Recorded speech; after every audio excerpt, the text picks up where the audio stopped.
Hello students, कैसे हैं आप सभी। स्वागत करता हूं मैं आप सभी का मेरे चैनल योर स्टडी गाइड पर।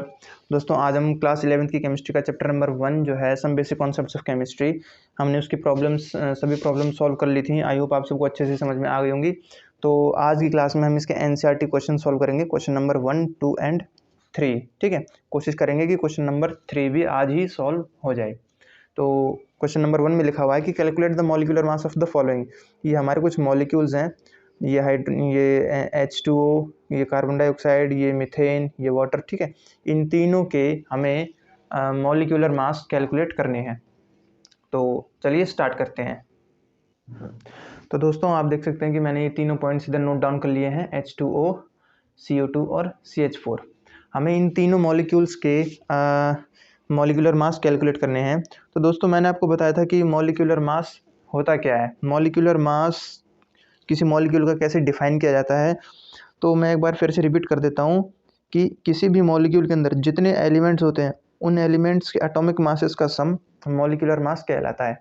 ठीक है, किसी भी मॉलिक्यूल के अंदर जितने एलिमेंट्स होते हैं उन सभी एलिमेंट्स के एटॉमिक मासेस का सम मॉलिक्यूलर मास कहलाता है। अब वो डिपेंड ये करता है कि कितने एटम्स हैं हमारे पास। जैसे हमारा फर्स्ट पॉइंट ये है, इसमें हमें हाइड्रोजन के 2 एटम्स दे रखे हैं और ऑक्सीजन का 1 एटम है। इसमें ऑक्सीजन के 2 एटम्स हैं और कार्बन का 1 एटम है। इसमें हाइड्रोजन के 4 एटम्स हैं और यहाँ पे कार्बन का 1 एटम है। ठीक है, तो चलते हैं अब हम इसके क्वेश्चन की तरफ। इसको अब हम सॉल्व करते हैं। तो पहले मैं इसका यही लिख लेता हूँ, क्वेश्चन नंबर 1। तो दोस्तों, फर्स्ट पॉइंट है हमारा H2O। अब H2O के पास देखिए हमारे हाइड्रोजन के 2 मॉलिक्यूल्स हैं, मतलब 2 एटम्स हैं हमारे हाइड्रोजन के। अब हाइड्रोजन का एटॉमिक मास कितना होता है 1.008 AMU होता है इसका एटॉमिक मास। ठीक है, तो यहाँ पे मैं लिखूंगा कि हाइड्रोजन के 2 एटम्स हैं, तो 2 ब्रैकेट में 1.008 AMU यानी एटॉमिक मास यूनिट। ठीक है, प्लस मैंने कहा था कि जो एटॉमिक मास होता है उसको जितने एटम्स होते हैं उनके एटम से मल्टीप्लाई करना होता है और फिर प्लस कर देना होता है दूसरे एटम्स के साथ, जैसे ये वाला है। ठीक है, तो यहाँ पे ऑक्सीजन का 1 एटम है। ऑक्सीजन का एटॉमिक मास कितना होता है 16.00 AMU होता है। ठीक है, अब आप इसको मल्टीप्लाई करोगे, मल्टीप्लाई करने के बाद जो आंसर आएगा उसे इससे प्लस कर दोगे, तो आपका आंसर कितना आ जाएगा। इसका आंसर आएगा 18.016। ठीक है, AMU। दोस्तों, मैं आपको फिर से एक बार रिपीट कर रहा हूँ, मैं ये जो क्वेश्चंस आपको बताता हूँ पहले मैं खुद सॉल्व करता हूँ, उसके बाद मैं आपको ये क्वेश्चंस लिखवाता हूँ, इसीलिए मैं इनके आंसर्स को एकदम एग्जैक्ट लिख लेता हूँ। ठीक है, सेकंड पॉइंट है हमारा CO2। अब यहाँ पे कार्बन है, कार्बन के कितने एटम्स हैं हमारे पास, एक ही एटम है। ठीक है, तो कार्बन का एटॉमिक मास कितना होता है 12.01 होता है, 12.01 AMU। प्लस ऑक्सीजन, ऑक्सीजन के इस बार हमारे यहाँ पे 2 एटम्स हैं, तो 2 ब्रैकेट 16.00 AMU लिखेंगे। आप इसको जीरो को ना नहीं लिखेंगे तब भी कोई उससे फ़र्क नहीं पड़ता है। ठीक है, क्योंकि फिर अब आप जब 2 को 16 से मल्टीप्लाई कर देंगे तो 32, और 32.00 को जब आप 12.01 से प्लस कर देंगे तो कितना आ जाएगा हमारा 44.01 आएगा। मैं एक बार फिर भी करके दिखा देता हूँ, मैंने इसको यहाँ पे प्लस किया। ठीक है, मल्टीप्लाई किया मतलब 32.00। अब यहाँ पे नीचे 12.01 आ गया। ठीक है दोस्तों, यहाँ पे यहाँ पे 1 आएगा, है ना। 2 2 4 3 और 1 4, 44.01 AMU ऐसे आ गया। ठीक है, अब सेम ऐसा ही यही प्रोसेस हमें क्वेश्चन नंबर 1 में करना है, जहाँ पे हमें H2O दे रखा है। ठीक है, तो अब चलते हैं हम इसके पॉइंट नंबर 3 की तरफ। पॉइंट नंबर 3 है हमारा CH और 4। ठीक है, अब कार्बन का यहाँ पे सिंगल एटम है ना, कार्बन का ओनली 1 एटम है इधर, तो कार्बन का हमारे पास 1 एटम है, तो कार्बन का एटॉमिक मास होता है 12.01 AMU। ठीक है भाई लोग, यहाँ पे प्लस और हाइड्रोजन का कितना एटॉमिक मास होता है 1.008 AMU। ठीक है, हाइड्रोजन का एटॉमिक मास होता है इतना और हाइड्रोजन के एटम्स हैं इतने 4। ठीक है, तुम atomic mass multiply by number of atoms. ठीक है, जो ये इसका आंसर आ जाएगा, फिर इसका आंसर आ जाएगा, मतलब ये तो सिंगल है ही, इसको प्लस करेंगे फिर इसका आंसर आ जाएगा हमारा 16.042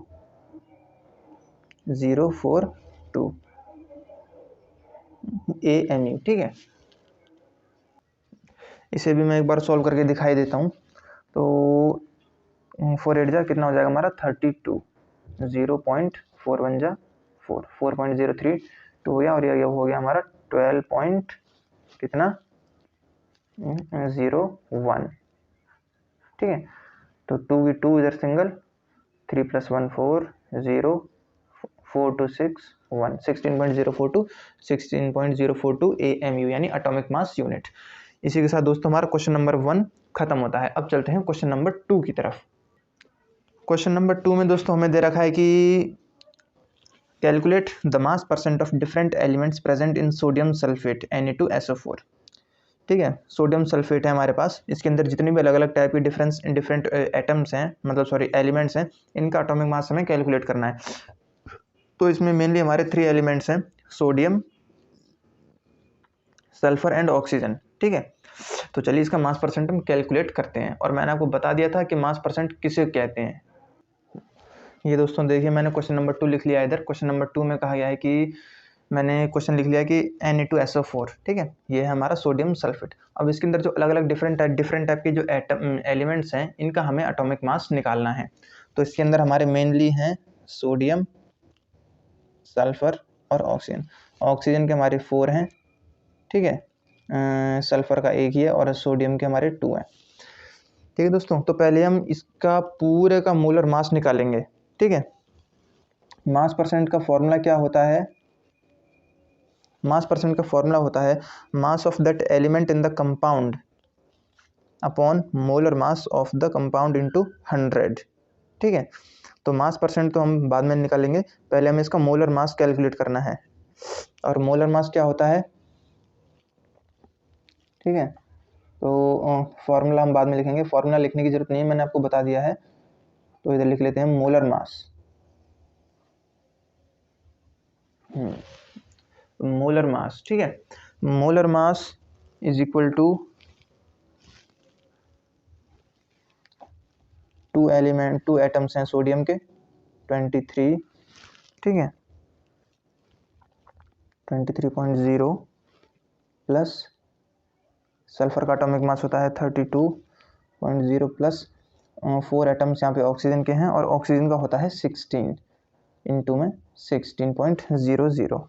यहाँ पे सिंगल 0 भी आप लगा सकते हो, ऐसी कोई बड़ी बात नहीं है। ठीक है, तो आप जब इसको सॉल्व करोगे तो इसका आंसर आएगा आपका 142 ग्राम मोल इनवर्स। ठीक है, ये ठीक है दोस्तों, ये आ गया हमारा इसका मोलर मास। अब हमें इसका जो एलिमेंट्स दे रखे हैं, इन सभी एलिमेंट्स का हमें एटॉमिक मास कैलकुलेट करना है, मतलब सॉरी मास परसेंट निकालना है। तो सोडियम का मास परसेंट निकालेंगे सबसे पहले, मास परसेंट ऑफ सोडियम। सोडियम का एटॉमिक मास कितना होता है 23। ठीक है, यहाँ पे हमने लिखा हुआ है, और एटम्स कितने हैं इसके 2। तो 22 को जब 23 को जब 2 से मल्टीप्लाई करेंगे तो इसका कितना आंसर आ जाएगा 46, है ना। Mass of that element upon molar mass of compound, तो ये हो गया हमारा 142 इसका कंपाउंड। ठीक है, तो यहाँ पे नीचे आ जाएगा हमारा 142, मल्टीप्लाई बाय करते हैं इसको 100 से। ठीक है दोस्तों, अब आप जब हम इसको सॉल्व करेंगे तो इसका आंसर हमारा 32.39% आएगा। ठीक है, ये देखिए दोस्तों, ये है हमारा मास percent of sodium 46, mass of that element upon molar mass of compound into में 100। ठीक है, जब आप इसको डिवाइड करेंगे तो हमारा 32.39% आएगा हमारा इसका क्या बोलते हैं मास परसेंट। ठीक है, और सेकंड में है, सेकंड में दे रखा था हमें सल्फर, मास परसेंट ऑफ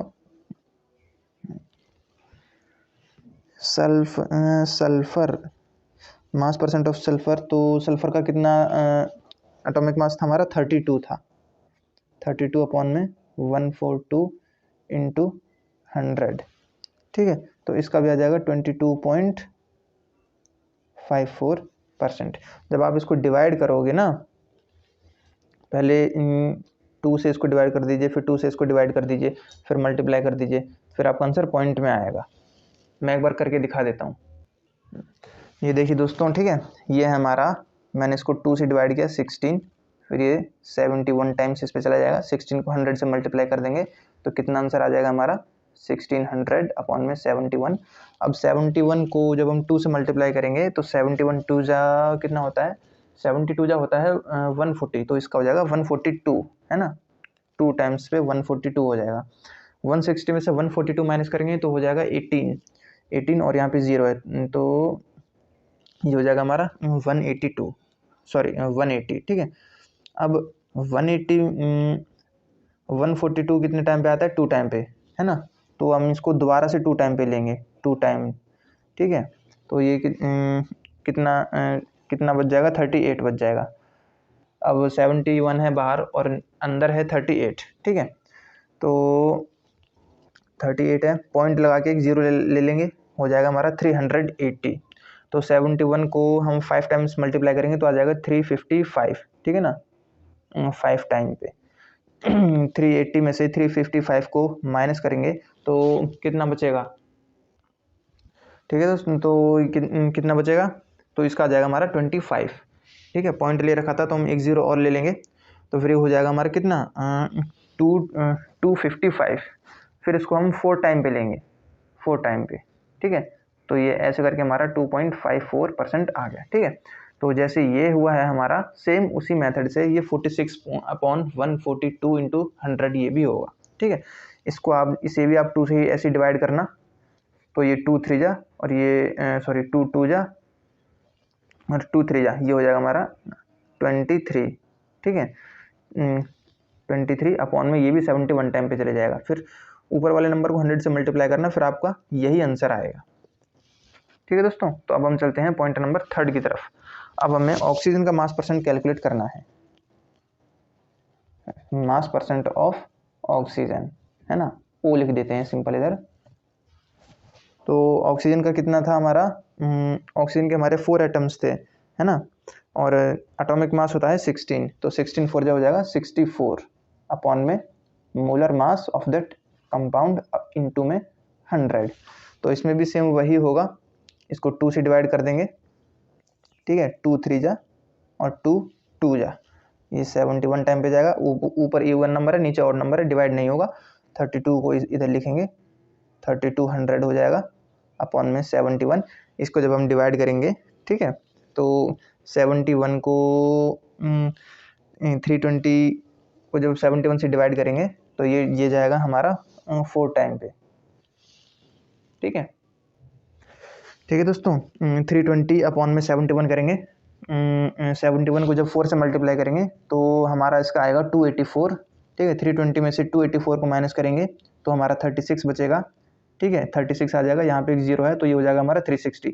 71 को जब फिर करेंगे हम 5 से, ठीक है, 5 टाइम पे 355 आएगा, 360 में से 355 माइनस करेंगे, आ जाएगा हमारा 5, ठीक है, 5 आ जाएगा। अब 71 के में 5 तो डिवाइड हो नहीं सकता, तो पॉइंट लगा के एक 0 ले लेंगे, हो गया 50। अब ये भी छोटा है तो यहाँ पे एक 0 लगा के एक 0 ले लेंगे, तो वो हो जाएगा हमारा 500 हो जाएगा, ठीक है। फिर उसके बाद हम 71 को 7 से मल्टीप्लाई करेंगे, 71 को 7 से मल्टीप्लाई करेंगे तो आ जाएगा हमारा इसका कितना, 497, सॉरी यहाँ पे 7 लिखना था मुझे, तो इसका आ जाएगा दोस्तों हमारा 45.07%, ठीक है। तो ये हो गया दोस्तों हमारा इसका आंसर। तो दोस्तों आज की क्लास बस यहीं तक थी। आई होप मेरा तरीका आप सभी कुछ समझ में आया होगा। अगर समझ में आया तो प्लीज़ वीडियो को लाइक करें, शेयर करें, सब्सक्राइब करें। मिलेंगे नेक्स्ट क्लास में, तब तक के लिए थैंक यू।